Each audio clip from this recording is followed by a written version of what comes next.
Hello friends, welcome back to இன்னைக்கு என்ன சமையல். இன்னைக்கு நம்ம உருளைக்கிழங்கு வச்சு ஒரு ரெசிபி தான் பார்க்க போறோம். பூண்டு, காரம் எல்லாம் போட்டு ஸ்பைசியான ஒரு ரெசிபி. ஸோ அது பார்க்கறதுக்கு முன்னாடி தேவையான பொருள்லாம் என்னன்னு பார்த்துடலாமா? ஒரு கப் குட்டி உருளைக்கிழங்கு வேக வச்சு தோல் உரிச்சு வச்சிருக்கேன். ஒரு பெரிய பானையில தண்ணி எடுத்து தேவையான அளவு உப்பு போட்டு உருளைக்கிழங்கு ஒரு 10 இருந்து 15 நிமிஷம் நல்லா வேக வச்சுட்டு அதை ஆறுனதும் தோல் உரிச்சு எடுத்து வச்சிருக்கேன். 2 காஞ்ச மிளகா உடைச்சு வச்சிருக்கேன். 15 இருந்து 20 பல்லு பூண்டு பொடியா நறுக்கி வச்சிருக்கேன். கொஞ்சோண்டு கொத்தமல்லி, ஒரு அரை எலுமிச்சை பழம், 1 டீஸ்பூன் மிளகாய் பொடி, 2 டீஸ்பூன் இது மிளகாய் பேஸ்ட். இது எப்படின்னா வீட்லயே செஞ்சது. காஞ்ச மிளகாய் இருக்குல்ல, அதை நல்லா சுடு தண்ணியில ஒரு 5 நிமிஷம் கொதிக்க விட்டுட்டு அதை எடுத்துட்டு மிக்சியில நல்லா அரைச்சு வச்சுக்கோங்க. இல்லைன்னா இது கடையிலயும் இப்பெல்லாம் ஈஸியா கிடைக்குது.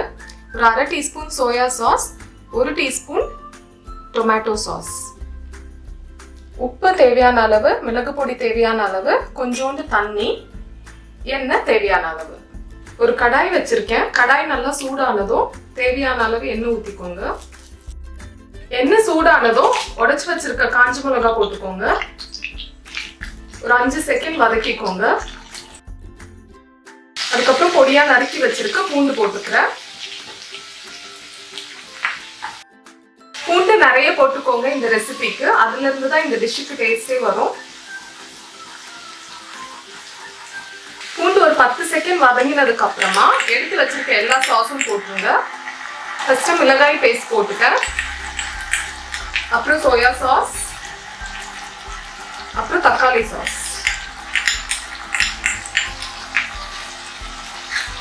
கூடவே மிளகாய் தூளையும் சேர்த்துக்கோங்க. நல்லா ஒரு 5 இருந்து 10 செகண்ட் கிளறி விட்டுக்கோங்க. இது கூடவே தேவையான அளவு உப்பு போட்டுக்கிறேன். உப்பு கொஞ்சம் பார்த்து சேருங்க, ஏன்னா சோயா சாஸ்ல எல்லாம் ஏற்கனவே உப்பு இருக்கும்.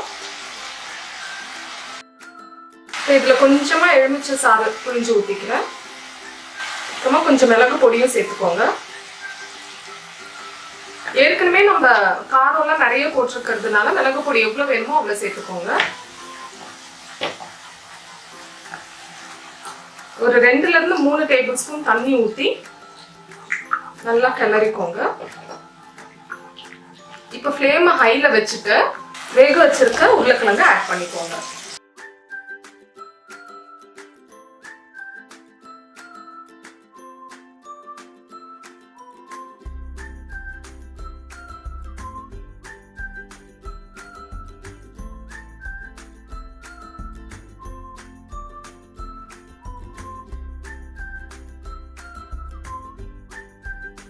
இப்போ இதெல்லாம் நல்லா இந்த சாஸோட கோட் ஆகட்டும்.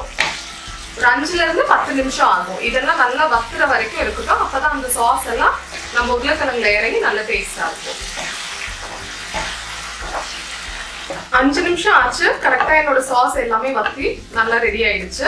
கடைசியா இறக்குறதுக்கு முன்னாடி கட் பண்ணி வச்சிருக்க கொத்தமல்லி இலையே போட்டுக்கோங்க. போட்டு லைட்டா ஒரு கிளறிக்கோங்க. அவ்வளவுதாங்க, இந்த உருளைக்கிழங்கு ரெசிபி ரெடி ஆயிடுச்சு. இதை இப்ப நம்ம சர்வ் பண்ணிடலாமா?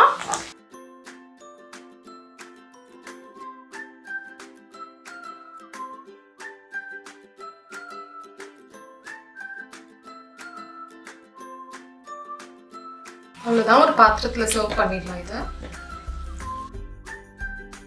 சுவையான காரமான பூண்டு உருளைக்கிழங்கு தயார். இது ரொம்ப ஈஸியாக வீட்டில் செஞ்சிடலாம். இதில் பூண்டு நிறைய சேர்த்துருக்கிறதுனால டைஜஷனுக்கு எந்த ப்ராப்ளமும் இருக்காது. ஸோ பெரியவங்களும் கண்டிப்பாக இதை சாப்பிடலாம். இது ஃப்ரைட் ரைஸ்க்கு, நூடுல்ஸ்க்கு, சப்பாத்தி, தயிர் சாதத்துக்கு கூட ரொம்ப நல்லாயிருக்கும். ஸோ செஞ்சு பார்த்துட்டு எப்படி இருக்குன்னு சொல்லுங்கள்.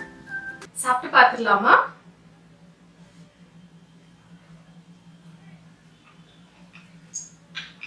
சூப்பராக இருக்கு, நல்லா காரமா.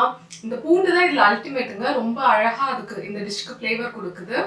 ஸோ எல்லாத்துக்குமே சூப்பராக இருக்கும். நான் சொன்ன மாதிரி நான் இன்னைக்கு இதை சப்பாத்தியோட சாப்பிட போறேன். நீங்க செஞ்சு பார்த்துட்டு எதோட நல்லா இருக்குன்னு எனக்கு கமெண்ட்ஸ்ல சொல்லுங்க. உங்களுக்கு இந்த வீடியோ பிடிச்சிருந்தா லைக் பண்ணி என்னை சப்போர்ட் பண்ணுங்க. ஃபர்ஸ்ட் டைம் நீங்க என்ன வீடியோல பாக்குறீங்கன்னா சப்ஸ்கிரைப் பண்ணுங்க மறக்காம. உங்களை இன்னொரு வீடியோல இன்னொரு சுவையான வித்தியாசமான சமையலோட பாக்குறேன். அது வரைக்கும் பாய்.